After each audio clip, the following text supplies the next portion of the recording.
I dare you. Damn, son.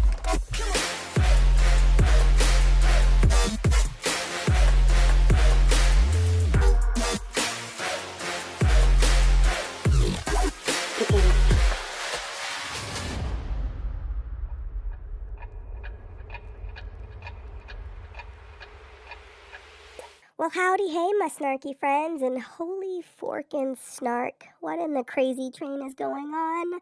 Now, just an update, I know some of you know that I am sick. Yes, I'm feeling a little better. No, not enough to put up with this shit, but I have to, because Foodie Deludi uploaded the most insane BK mukbang I have ever seen, and I just can't let this kind of top-tier fuckery go unsnarked. I mean, for fuck's sake, the jokes are practically gonna write themselves, and that's due to Bitter Beauty's delusional mindset that she can eat a shit ton of fatty, overprocessed fast food and still go to Overeaters Anonymous. Like, pick a fucking lane, bitch, and or use a fucking blinker, because you can't have your oversized piece of cake and not lose a foot.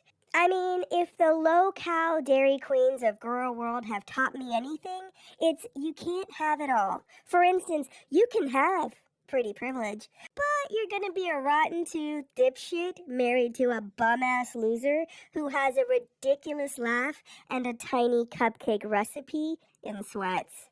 Let's face it, I can't even count on one finger all of Foodie's redeeming qualities.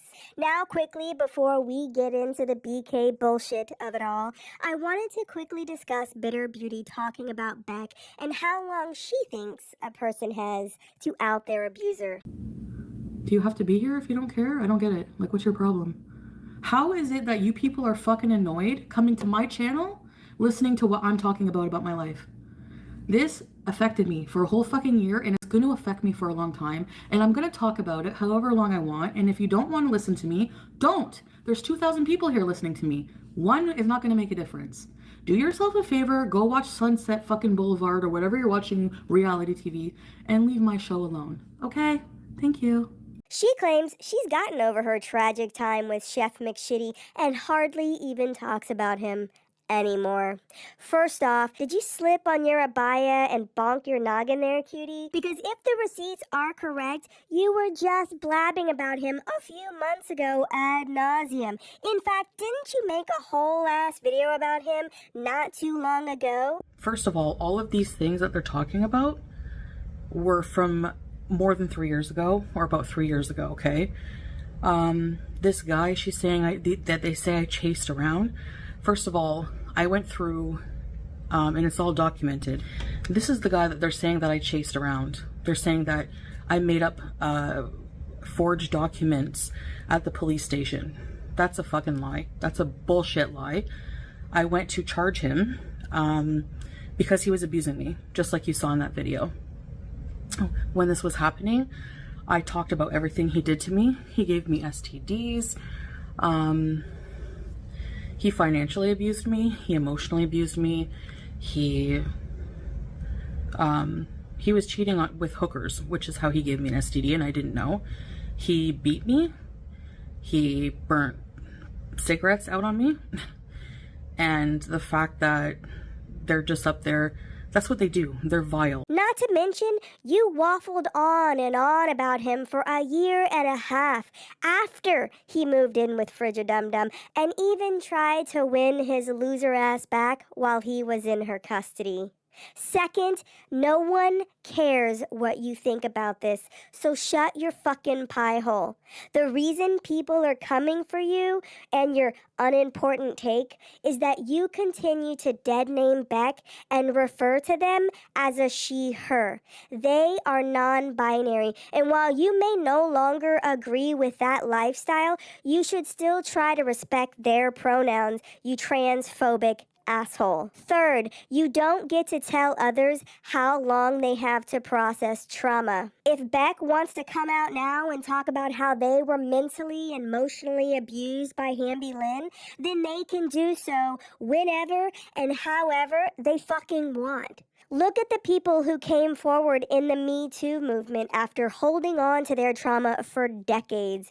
Are you suggesting that they should just shut the fuck up and stop talking about it? Should they curl up into a ball and keep their stories to themselves? Or should they stand up and fight for the justice they deserve? Hamby Lynn was and is an abusive piece of shit, in my opinion. And no, Beck did not sign on to wipe her ass. When Beck and Hamby got together, she was in the mid 300s and on a weight loss journey. Beck was sold a lie, and once trapped in it, Beck was unable to escape because Hamby Lynn controls the money. You see, that's what real abuse looks like, fear and the inability to leave. Now, I know you wouldn't understand that, seeing as you chased, stalked, and even tried to bribe your abuser back into your bed. Most people that want to leave an abusive situation can't, and for the lucky ones that do escape, it can take years to heal. You ousted the abuse while it was happening, and that's because, in my opinion, you weren't really scared of Chef McShitty. Do I think some abuse happened? Sure. Do I think it's as bad as you exaggerated? Nah. Hell, you even downplayed it so much and even claimed it didn't happen a few times. All because, as you say, you missed his dick. Hey, hi. How you doing, Sally?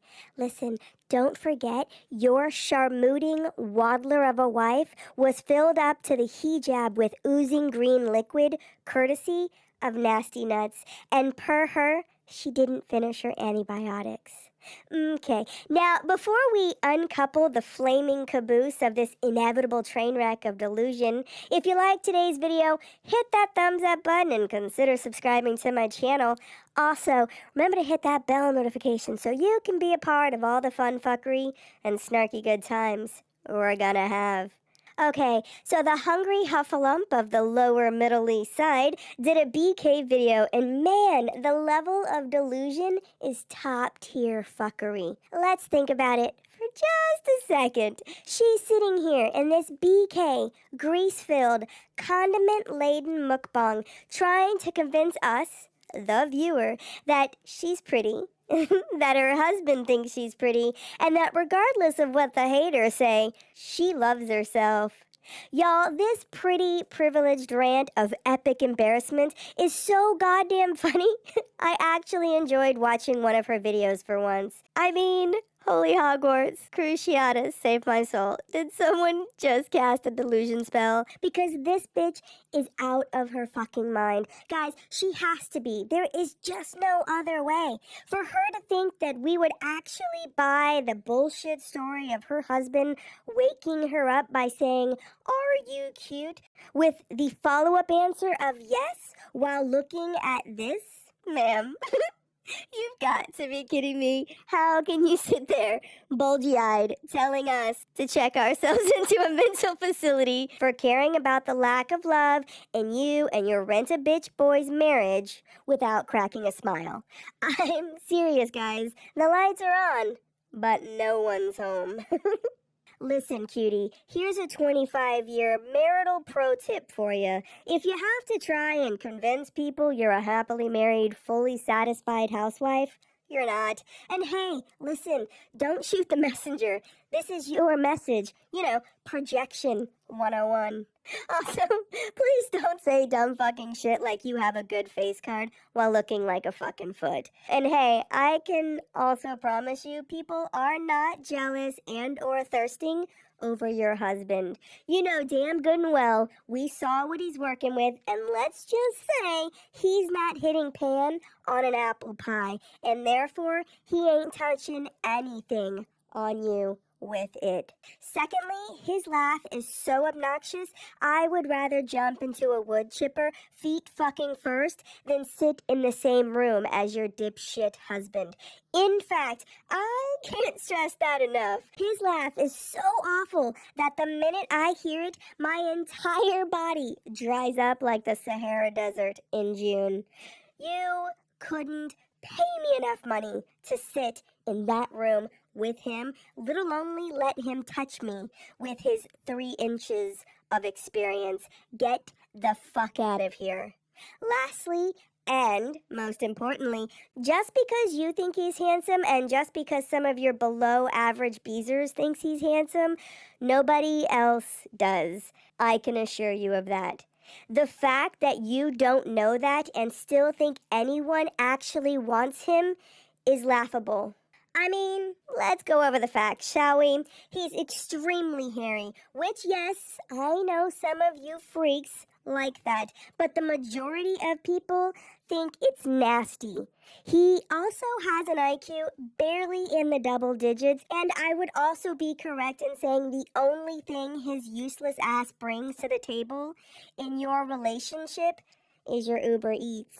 You can tell us whatever you want, while also being smug. Shit, you can even pretend in that head of yours that everything you've made up in La La Land is true, but we know it's not, and there's no way in hell or on God's green earth we're gonna believe you. In fact, you actually thinking that at some point you can convince us of that is quite possibly the most delusional thing I have ever heard. Like, sure, big girls get love. No one is denying that there aren't big, beautiful women. There are loads of them. You're just not one of them. And hey, I'm sorry to break it to you, but as beautiful as you think you are, you're not. And it's not just because you're an oddly shaped fat. You have loads of other equally terrible qualities. Your over-filtered face is the least of your worries. Also, can I just say you telling us we're obsessed with your bodily functions is mind-blowing. Like, how is you doing a mukbang of grease-covered fat, knowing you're a 41-year-old woman minus a gallbladder? Our fault. How is you having to run to the bathroom midstream because you're about to shit yourself? Our fault. Fun fact, we didn't encourage this shit. No one but Anime Sucks asked for this shit, and none of us but Prince Charming deserves this shit. And if you say some dumb fucking thing like, y'all are talking about it and laughing about it is bullying me, I'm gonna dismiss your claim altogether because, bitch, who wouldn't? Listen to yourself. Oh my goodness, oh my goodness! I can't! I can't! I'm hanging on for dear life, you guys don't even know! Come on, yell up, Sora! Come the fuck on. How is that not funny? That's fucking hilarious. You're a 41-year-old woman who doesn't have a gallbladder or a tight sphincter and knows she tends to shit herself. Chose to go a good distance from where she lives to eat fast food, and not just any fast food, a Nashville hot chicken sandwich. That's on you. I'm sorry. You should have known better. Us laughing at it doesn't mean we're mean. It means we appreciate a good classic funny moment of one shitting themselves from poor life decisions. Alrighty guys, that's it for me. I was gonna make a video about Chef McShitty Titties and his pathetic privacy strikes, but I'm just not gonna do it. I don't fucking care. They are irrelevant losers. The only thing I'm gonna say is that Mama Maytag comically said in their stream the other night that she was lovingly referred to as Mama Maytag, the #1 rated fridge by me. And bitch, first of all, you're welcome. That was one of my better names. And it perfectly encompasses your large second place ass. Oh, and hey, Chef McShitty Titties, don't forget to fuck off. Oh, fuck you.